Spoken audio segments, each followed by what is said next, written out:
Euzu billahi mineşşeytanirracim. Bismillahirrahmanirrahim.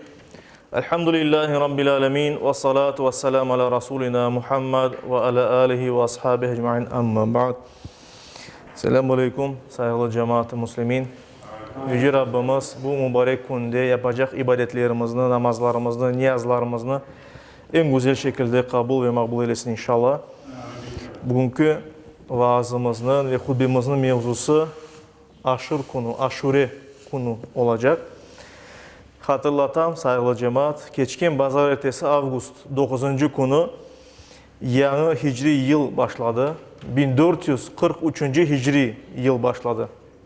Yani Peygamberimizin ve Müslümanların Mekke'den Yasrib degen şehirge, daha sonra Medine adını adılacak Peygamberimizin şehrine koçmesinden artık 1443 yıl geçti. İşte bu Müslümanlar için pek büyük bir vakıa olğanı sebebinden Hazreti Ömer vaktinde Hazreti Ali'nin teklifinin bu Müslüman takviminin başlangıcı deyip esaslanğan edi, koyulğan edi. Ve Avgust 9. günü ise bu yeni yılının 1443. yılının birinci ayı, Muharrem ayı başlağan edi. Ve Muharrem ayı aklınızda olsa haram bir aydır. Yani Yüce Rabbimiz Kur'an-ı Kerim'de ve Peygamberimiz sallallahu aleyhi ve sellem sözlerinde belgilegen 4 haram aydan birisidir. Yakınlaşkan bir gün daha var. Muharrem ayının 10. günü. Gelecek çarşamba günü bu Avgust 18'i olacak. Avgust 18'inde Aşure ya da Aşır, halkımızda Aşır deyip aytılar, Aşır günü olacak. Aşure, Aşura, Aşura Arapça 10. gün demek. Nasıl ki mesela Erbi'a 4. gün olsa ya da başka Yevmul Ahad aytkanımızda 1. gün deyip olsa, bazar günü 1. gün deyip adlandırılsa, aynı şekilde Aşura ayının 10. günü manasına gelir ve ona göre de bu ad ona verilgen. Muharrem ayının 10. günü manasında. Burada kaldı Aşure günü ya da Aşur günü deyip aytamaz buna. En evvela Muharrem ayı hakkında birkaç söz aytmağa istedim ben Aşur gününe geçmeden evvel.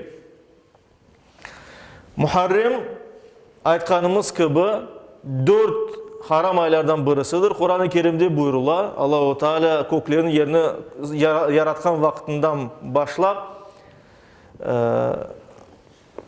aylarının sayısı 12'dir ve onlardan 4 tanesi haram aylardır diye buyurula Kur'an-ı Kerim'de ve Peygamberimiz de o hadisinde buyura ki 4 haram ay var ve onların sayı peş peşe olganlarını ve onlardan da ayrı olganını Şaban ayının ayrı olgan bir ay olganını bizge anlata. İşte Muharrem ayı ise peş peşe gelgen 3 ayının birisidir.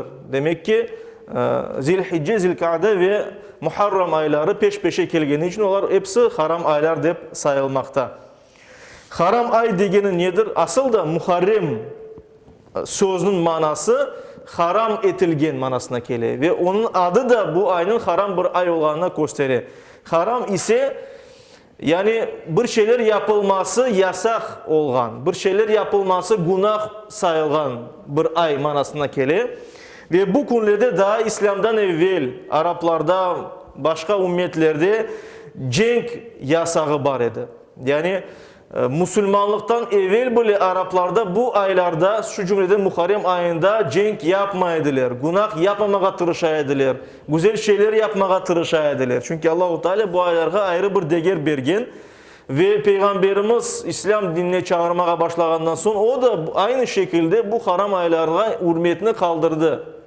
Ve Müslümanlar da ancak özlerini kolçalamak için cenk etkenler bu vakitte. Yoksa hiçbir vakit bu haram aylarda cenk böyle etmegen edilir. Ve bu münasebet Kur'an-ı Kerim'de ve Peygamberimizin hadislerinde de anlıklanmakta. Mesela Bakara suresinin 217. ayet-i kerimesinde Allah-u Teala böyle buyuruyor. Estaizu billah. Yes'alûneke anişşahril haram. Senden haram ay hakkında soraylar. Ey Allah'ın peygamberi, ey Muhammed. Qitalun fi. Yani bu ayda cenk etmek meselesinde, haram ayında cenk etmek meselesini sorarlar. Kul qitalun fihi kebir. Ayet ki bu ayda, haram ayında cenk etmek büyük günahtır dey Allah-u Teala Kur'an-ı Kerim'de. İşte ve buna göre de biz göremiz haram aylarının statusu böylece İslam'dan evvel olan gibi aynı devam etken. Ve bunun beraber de elbet cenk etmek, kavga etmek vesaire haram olganı için ve böyle yasak olganı için günahlarının günahı daha ziyade olganı için aynı vakitte faydalı işlerimizin, savaplı işlerimizin de sahabı kat kat kele deyip bildirilir. Ve şu cümleden bu ayın faziletli ay olganı hakkında rivayetler var. Onlardan birisi mesela Müslim'de geçken bir hadis-i şerifte Ebu Hurayra Allah ondan razı olsun deyir ki Peygamberimiz sallallahu aleyhi ve sellem bu şu sözlerini aytkan edi. Afdalus siyami ba'da Ramazan şehrullahil muharram. Ramazan ayında tutulgan farz orazadan sonra en faziletli, en sevaplı oraza Allah'ın ayı olan Muharrem ayında tutulgan orazadır deyip ayttı Peygamberimiz. Ve devam etti. Ve afdalus salati ba'dal farida salatul leyl. Ve farz namazından sonra en faziletli, en sevaplı namaz gece kılıngan namazdır. Bu da bunda teheccüd namazı deyip bildirilir. Yani gece sabah namazı vakti kırmeden evvel gecenin son kısmında yukudan turup kılıngan teheccüd namazı farz namazlardan sonra en sevaplı namaz budur. Orazalardan ise Ramazan orazasından sonra Muharrem ayında tutulgan orazadır deyip bildirilir. Ve bunda elbette ki alimlerimiz ayta bütün Muharrem ayında oraza tutmak mümkün. Ama en faziletli oraza deyip aytılganda Aşure gününde tutulgan oraza kast edilmektedir. Peygamberimiz sallallahu aleyhi ve sellem çünkü birçok hadis-i şerifinde hususan Aşure gününde oraza ozu tuttu ve başkalarına da tutmağa tavsiye etken edi. Hatta bazı rivayetlerde bildirilir ki Aşure gününde en birinci vakitlerde oraza tutmak farz edi. Mutlak tutulaydı. Ama daha sonra Ramazan'da oraza farz etilgenden sonra Aşure gününde endi istegenler tutar ama Ramazan'dan sonra en faziletli, en sevaplı oraza şu Aşure gününde tutulgan orazadır deyip hadislerde buyurulmakta. Ve bundan da gayrı bu Muharrem ayı faziletli bir ay olganı için bunda Hazreti Osman hakkında bir rivayet getirmek isteyeyim. Nevevi'nin kitabında sahih bir hadis olarak rivayet edilir ki Hazreti Osman'ın sözü. Hazreti Osman bin Affan Allah ona razı olsun böyle buyurgan idi. Hada şehru zekatikum. Bu ay zekat bergeniniz bir aydır. Niye için bu ayda insanlar o vakit Hazreti Osman vaktinde zekat beriyediler? Birinciden bu yılın birinci ayı. Ve ona göre de bir yıl geçti mi zekat vermek gerek. Zekat düşüyor. Yılda bir kere zekat verilir. Ve demek ki buna Muharrem ayı buna yarın yıl başlıyor o vakit verilmesi mümkün bir taraftan. İkinci taraftan da bu faziletli bir aydır. Yani sevapları çok olan haram aylardan birisidir. Ve ona göre de bu ayda insanlar zekatlarını beriyediler. Ve devam etti Hazreti Osman, bu sizin zekat bergeniniz aydır dey. فَمَنْ كَانَ عِنْدَهُ دَيْنٌ فَلْيَقْضِ دَيْنَهُ. Kimin yanında, yani kimde borç olsa, kim borçka algan olsa borcunu versin dey. Evvela borcunu versin. ثُمَّ لَا يَزْكِ بَقِيَّةَ مَالِهِ. Sonra da kalgan mallarını temizlesin. Yani zekatını versin. Çünkü zekat vererek insan, zengin bay insan o malını fukarelerinin payından temizliyor. Çünkü Allah-u Teala fukarelerinin payını zengin adamlarga veriyor. Onlarını sınamak için. Ve bundan da gayrı ne için Aşure günü böyle bir orada tutulgan bir gündür asıl? Ne için böyle ayrı onu böyle ayrı Peygamberimiz sallallahu aleyhi ve sellem ve ancak o değil. Çünkü Aşure günü tarihi bir gündür. Yani onun büyük bir tarihi vardır. Bunun hakkında hem Kur'an-ı Kerim'de hem Peygamberimizin rivayetlerinde çok şeyler anlatılar. Ve bazı menbalarda yani İslam'ın menbalarında, dinimizin menbalarında mesela Diyarbakır'ın Tarihul Hamis degen bir kitabı var. Bu kitap Sahih Müslim'nin, yani Müslim kitabının, Sahih degen kitabının şerhidir, anlatmasıdır. Ve anda o toparlap bizge böyle buyura ayta, bu kunde Allah 10 peygamberini 10 ikram ve ihsanda bulundu. Hadislerge esasen bunu anlata, yani 10 peygamberge 10 hediye berdi, onlarını kurtardı ya da yaxşılık yaptı degen manada. Ve bunlarını bizge kıskadan sıralay. Mesela dey ki bu kunde Musa aleyhisselam denizini yardı. Mısır'dan ketkende, Firavundan kaçkanda olar. Musa aleyhisselam denizini yardı, ikiye böldü ve Yahudiler andan keçip kurtuldu. Kur'an-ı Kerim'de anlatılganı gibi. Ve Firavun ve ordusunun üstüne deniz onlarını boğdu. Deniz içinde kaldılar. Bu kunde Nuh aleyhisselamın peygamberinin gemisi Cudi dağına demirlendi ve onlar tufandan kurtuldular. Bu kunde Yunus aleyhisselam peygamber balıkның karnından kurtulgan edi. Bu kunde rivayet etilgeni gibi Hazreti Adem'in tövbesi kabul etilgen edi. Yani Hazreti Adem ve Hazreti Hava Allah'ın emrini,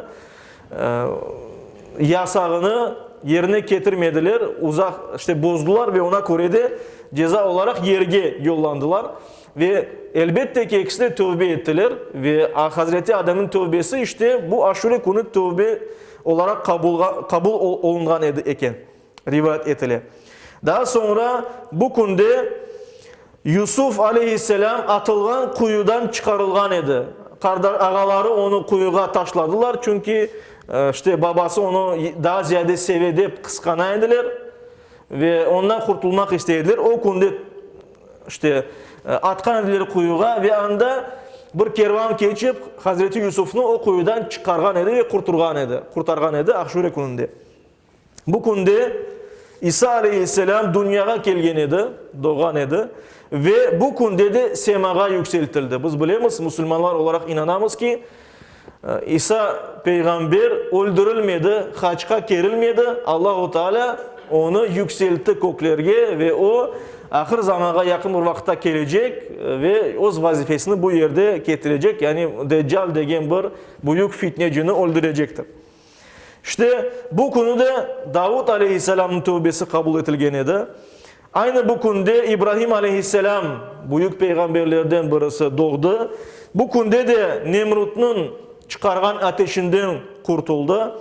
Oğlu İsmail yerine koçkar da bu kunde indirilgen edi deb buyurulmakta. Yani biz bilemiz işte aman Mekke topraklarında İbrahim aleyhisselam oğlunu kurban çalacak edi. Allah'ın emrinin Allah-u Teala onun yerine bir koçkar yolladı ve bir koçkar kurban etildi. O vakitten beri biz kurban getiremiz koçkarlarını vesaireni Allah'a öz yakınlığımızını, en yaxşı malımızını vermeye hazır olganımızını ifade etmek için. Aynı bu kunde Aşure gününde Yakup aleyhisselamın gözleri kene korup başladı. Biz bilemiz ki oğlu Yusuf aleyhisselamını gayip etkenden son ağlamaktan gözleri kör olgan edi Hazreti Yakup'nun.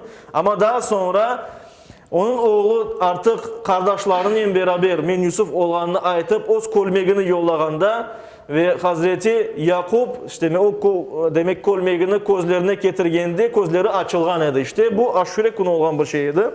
Ve bu günde Eyüp aleyhisselam şifa tapkan edi. Bütün bu peygamberler hakkında Kur'an-ı Kerim'de buyurula ve bu olup keçkenlerinin de Aşure günü olgan hakkında Peygamberimiz sallallahu aleyhi ve sellem'in aytkan sözleri vardır. Bütün böyle büyük vakayalar bu günde olup keçkeni sebebinden bütün semavi dinlerde bu günge dikkat ayrılaydı. Yani Aşure gününü ayrı tutaydılar. Müslümanlardan evvel de Araplar da Yahudiler de Hristiyanlar da ayrı emniyet beriyediler bu günde. Ve bunun hakkında bir misal olarak Bukhari ve Müslim'de geçken muttafakun aleyh olgan ve İbn Abbas, Abdullah İbn Abbas rivayet etken bir hadis-i şerifte böyle buyurula. İbn Abbas deyir ki Kademe Nebi sallallahu aleyhi ve sellem el-Medine Peygamberimiz sallallahu aleyhi ve sellem Medine şehrine o vakit Yasrib adını taşıyan şehre gelgen edi. Fara'al Yahuda tasumu yevme Aşura ve gördük ki o anda o yerde yaşayan Yahudiler biz bilemiz Medine'de ve etrafında 3 tane Yahudi kabilesi yaşaydı. Gördük ki onlar hepsi Aşure gününde oruza tutalar. Fekale ve Peygamberimiz dedi ma haza. Ya siz bu nedir? Ne için bu kunde siz oraza tutasınız deyip soradı. Onlar da ayttılar haza yevmun salihun.